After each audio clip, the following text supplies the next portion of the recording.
Isang pinagpala at magandang hapon po sa bawat isa po sa atin. Ayun po, praise the Lord po, at muli tayo po ay nasa gawain po niya sa ating everyday Bible study po dito po sa Rema Fields po, no? Kamusta po ang bawat isa po sa atin? I pray po na ang bawat isa po ay nasa maayos at magandang kalagayan po, no? Ayun po, proceed na po tayo sa topic po natin ngayong hapon. May mga pastor na po na mga naunang nagturo kay Pastor Maya, yung Lunes po, yung Martes po si Pastor Ruben, at kahapon po si Pastor Ayan Juan. At ngayon po ang yung abang lingkod po, no. Ang topic po natin dito po ngayong linggo po, 14 purposes of Christ miracles. Ulitin ko lang po, 14 purposes of Christ miracles. Ayun po, sa Tagalog po, 14 na layunin ng mga himala ng ating Panginoong Hesus o ni Kristo Jesus po. Amin po ba? Ayun po ang ating Diyos po na siya natin pinaglilingkuran dito po sa Rema Evangelist Church International po ay siya po ay punong-puno ng himala. Amin po ba mga kapatid? Siya po ang pinagmumulan ng maraming himala sa buhay ng bawat isa. Amin po ba? Alam ko naman po ang bawat isa po ay may testimony sa mga himalang ginawa ng Diyos sa buhay ng bawat isa po sa atin. Amin po ba? Siya po ang pinagmimula ng himala nating mga Kristiyano. Ayun po sa number 11 na po tayo, no? Proceed na po tayo dito. Sabi po dito sa number 11, 14 purposes of Christ miracles. Number 11 po, glorify God. Amin po. Buksan po natin yung Bible po natin sa Matthew 15 verse 29 hanggang 31 po. Ayun po, kung may mga Bible po kayo, pakisundan na lang po ako. Ang sabi po dito, pamagat po nito, maraming pinagaling si Jesus. Sa 29, pag-alis doon, nagbalik si Jesus sa tabi ng lawa ng Galilea. At siya ay umahon sa burol at naupo. Nagdatingan ang napakaraming tao na may dalang mga pilay, bulag, pingkaw, pipi at marami pang iba. Inilagay nila ang mga may sakit sa harapan ni Jesus at kanyang pinagaling. Namangha ang mga tao nang makita nilang nagsasalita na ang mga pipi, gumaling na ang mga pingkaw, nakalalakad na ang mga pilay, at nakita na ang mga bulag. At nagpuri sila sa Diyos ng Israel. Ayun po, sa number 11 po, glorify God. Amin po. 2,000 taon na nakakalipas po, no? Amin po, no? Na nagministry po or nagminister po ang Panginoong Hesus sa lahat po ng may sakit. Amin po ba? Sa lahat ng taong may sakit. Actually, hindi na lang po yung sakit, kundi yung kahirapan or yung mga pahirap po ng demonyo sa mga tao dito sa mundo. At lahat po ng ito, mga kapatid po, ay sabi po ng Bible, silang lahat po ay gumaling, pinagaling ng ating Panginoong Hesus. At ang sabi po dito sa huling binasa ko, at nagpuri sila sa Diyos ng Israel. Isa po sa 14 na layunin ng himala ni Kristo ay para mag-glorify ang Diyos sa buhay po natin. Kaya sa ating po mga Kristiyano, no, bilang isang Remanians, no, tayo po ay dapat marunong po tayong magbalik ng pasasalamat, ng papuri, ng kalulwatian, ng karangalan sa ating Panginoon. Kumbaga, nandun na kung ano man yung narating mo, kung ano mang meron ka ngayon, kung ano man yung na-achieve mo, bilang pastor o bilang Kristiyano, no? Dapat nandun po na tayo po ay marunong magbalik ng papuri sa Diyos. Amin po ba? Kaya nga sabi po ng kanta na yun sa'yo binabalik ang lahat ng papuri, ang pagdakila at pagluluwalhati. Amin po ba? Kaya dapat po na tayo pong mga Kristiyano, as a Remanian, tayo po yung nanguna ng pagbabalik ng papuri sa ating Panginoon. Amin po ba? O ano man yung narating mo, ano man ikaw ngayon, ito'y dahilan po sa Panginoon. Amin po ba? Kaya nga po, kaya minsan po, hindi po ba, kapag sinasabihan po tayo, ang ganda mo o ang gwapo mo. Yung iba po kasi binubulsa eh. Dapat po, glory to God. Amen po ba? Kumbaga, glory to God, hindi glory to me. Hindi po natin pwede ibulsa or itago sa bulsa natin, kundi ibalik po natin yung papuri sa Panginoon. Serve to honor God, not to please men. Or hindi para ma-please yung sarili po natin. Kasi ang gusto po ng Panginoon ay siya ang mag-glorify sa buhay po natin. Amen po ba mga kapatid? Tandaan po natin na kung anumang meron po tayo, anumang na-achieve natin, kung anumang posisyon natin, kung anumang narating natin ngayon, walang iba kundi sa Panginoon yan. Kaya dapat po, glory to God po palagi. Amen po ba? Glory to God po. Amen po, no? Ngayon, dito po tayo sa number 12 po, no? Sa number 12 po, ang sabi po dito, 14 purposes of Christ miracles po, no? Sa number 12 po, set an example for all gospel minister. Ulitin ko lang po, set an example for all God minister. Ayun po, ang isa sa mga dapat nating matutunan, no? Pero ito po, buksan mo natin yung Bible natin sa Marcos 16:15, no? Dito po sa Marcos 15 hanggang 20 po, no? Medyo mahaba po, pero basahin ko po sa inyo. At sinabi ni Jesus sa kanila, humayo kayo sa buong sanlibutan at ipangaral sa lahat ng mabuting balita. Ang sumampalataya at mabautismuhan ay maliligtas, ngunit ang hindi sumampalataya ay parurusahan. Ang mga sumasampalataya ay magtataglay ng gantong tanda ng kapangyarihan. Sa pangalan ko ay magpapalaya sila ng mga demonyo at magsasalta sa ibang wika. Sila hindi dumampot man ng aso o minom ng lason. At gagaling ang may sakit na mapatungan ng kanilang mga kamay. Sa 19, pagkatapos pagsalta sa kanila, ang Panginoong Jesus ay inakyat sa langit at lumuklok sa kanan ng Diyos. Sa 20 po, humayo nga ang mga alagad at nangaral sa lahat ng dako, tinulungan sila ng Panginoon sa gawain ito. Pinatotohanan niya ang salitang kanilang ipinangaral sa pamagitan ng kapangyarihang gumawa ng himala na ipinagkaloob sa kanila ng Panginoon. Ayun po, no, set an example for all gospel minister, no. Isa sa 14 na layunin ng mga himala ni Jesus ay para ipakita sa atin yung example, no, sa ating mga lingkod niya, sa mga nagbi-minister po, no, sa mga nagpapahayag ng salita po ng Diyos, no. Kumbaga nandun po na siya po yung dapat natin tularan. Amen po ba? Nagpakita ang Panginoon, pinakita niya yung maraming halimbawa na dapat nating tularan. Amen po ba? Gayahin sa pagmi-ministry or sa pagmi-minister. Kaya nga po, ang sabi po ng Hebreo 12:2 na looking unto Jesus, the author and the finisher of our faith. Ayun po, sa lahat po ng pag-serve natin sa Panginoon, dapat po siya po yung gagayahin po natin. Amen po ba? Sabi nga po ni Apostol Pablo sa unang Korinto 11:1, na tularan ninyo ko gaya ng pagtulad ko kay Kristo. Ayun po, ang isa sa mga dapat nating matutunan na sa kabila po na tayo ay nakapagpahayag ng Word of God, tayo po kasi pinagkatiwalaan na magpahayag ng Word of God, na anointed tayo, nakapagpapalayas tayo ng mga demonyo, nakapagpagaling ng maraming may sakit, or tayo po ay magaling mag-sermon. Ito po, no, ito po yung isa sa mga dapat nating matutunan sa ating Panginoon Jesus. Yung isa sa mga example nito ay yung magkaroon po tayo ng pagiging humble spirit attitude. Amen po ba? Kasi sabi nga po ng Philippians 2:5, magpakatulad kayo tulad ni Kristo. Or sa ibang translation po, magpakababa kayo tulad ni Kristo Jesus. Ayun po, ito po yung isa sa mga magandang gayahin po natin sa ating Panginoong Jesus.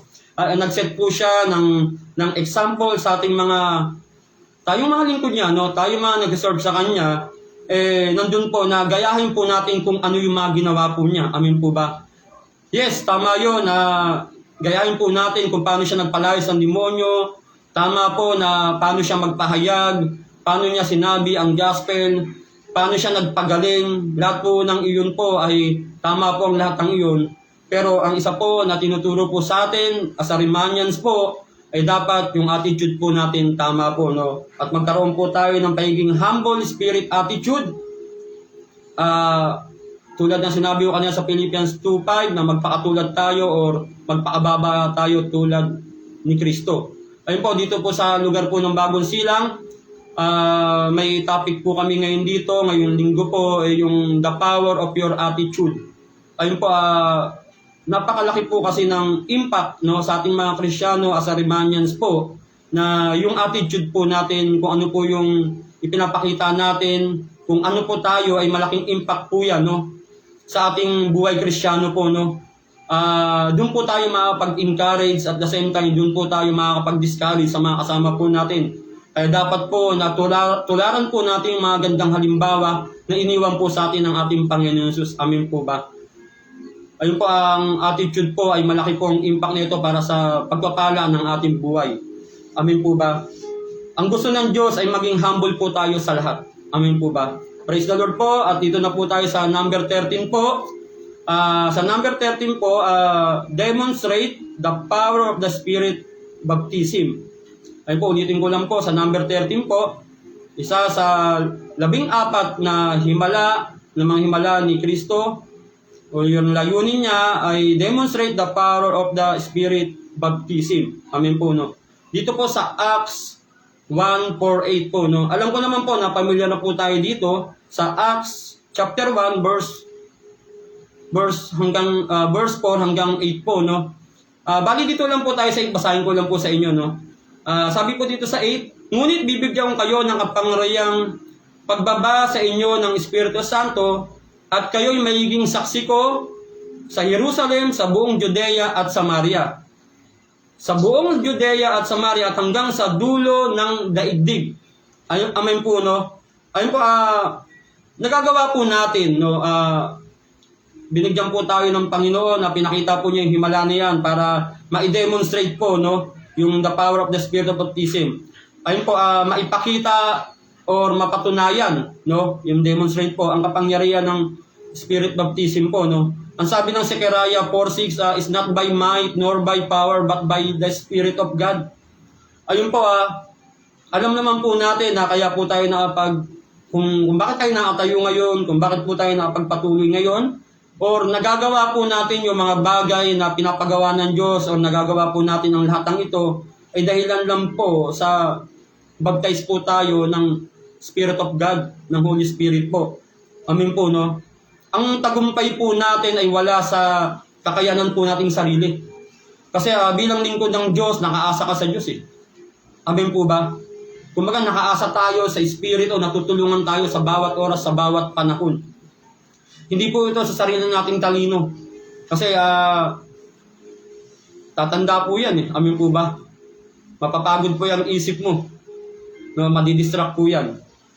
Hindi po sa sarili nating kakayahan or galing or sa lakas. Kasi lahat po ng meron tayo ngayon, physically, malakas ka, lahat yan ay pwedeng mapagod. Pwede po tayong bumagsak. Amen po ba? Kaya tayo bilang mga lingkod ng Diyos sa Armenians po ay always tayo po ay nakaasa po sa ating Panginoong Hesus po, no? Nakatingin po tayo always sa Kanya. Amen po ba, mga kapatid? Tayo po ay asa sa gagawin ng Diyos or sa asa po tayo sa Panginoon sa gusto niyang mangyari. Kumbaga, kaya nga dapat tayo po ay hindi po tayo nawawalan ng panalangin kasi ang isa po sa nakapag-produce ng anointing ay yung prayer po natin. At yung prayer po ay isa sa mga dahilan para mas lalo kang dumikit sa Panginoon. Amen po ba? Para mas maging sensitibo tayo sa pagkilos ng Diyos sa buhay po natin, marinig po natin yung boses ng Diyos, andun po na magawa po natin yung mga pinapagawa ng Diyos sa buhay po natin. Ito po yung isa sa mga dahilan o mga layunin ni Kristo sa himala niya to demonstrate the power of the Spirit of baptism. Asa po tayo sa pagkilos ng Espiritu sa buhay po natin. Amen po ba? Ngayon po, dito po sa number 14 na po tayo, mabilis lang po tayo. Nasa number 14 po, demonstrate full salvation for body, soul, and spirit. Amen po. Ulitin ko lang po. Sa number 14 po, demonstrate full salvation for body, soul, and spirit. Ayun po Matthew 9:35 po. Basahin ko lang po sa Matthew 9:35. Ayun po, basahin ko lang po sa Matthew 9:35. Sabi po dito,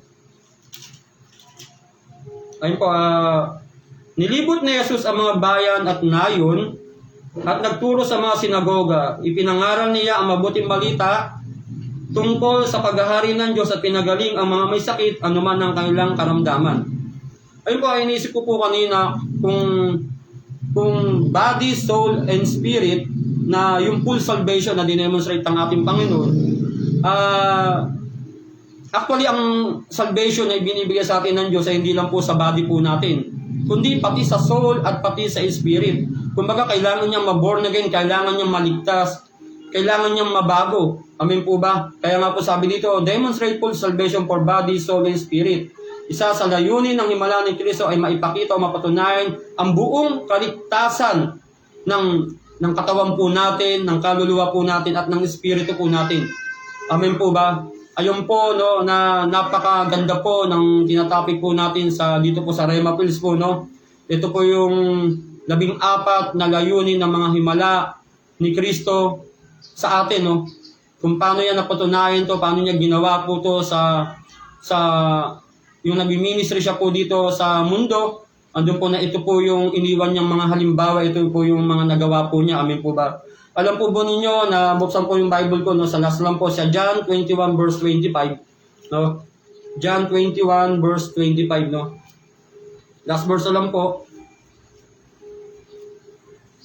John 21 verse 25. At sabi po dito, at marami pang ginawa si Jesus na kung susulating lahat, inaakala kong hindi magkakasya kahit sa buong daigdig ang mga aklat na maisusulat. Ayun po, no?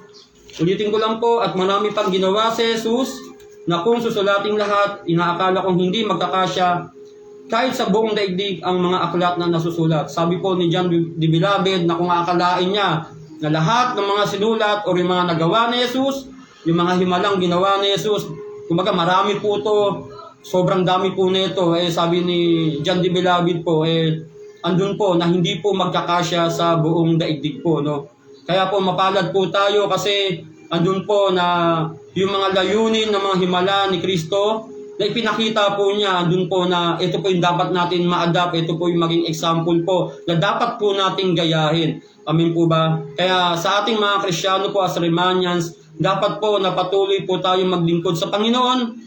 Andun nga po na patuloy po tayong lumapit sa Panginoon, patuloy po tayong umasa sa Panginoon, patuloy po natin idikit yung sarili po natin sa Panginoon, na kahit anong mangyari po, nandun po na tumingin lang po tayo sa Kanya, dumikit lang po tayo sa Kanya.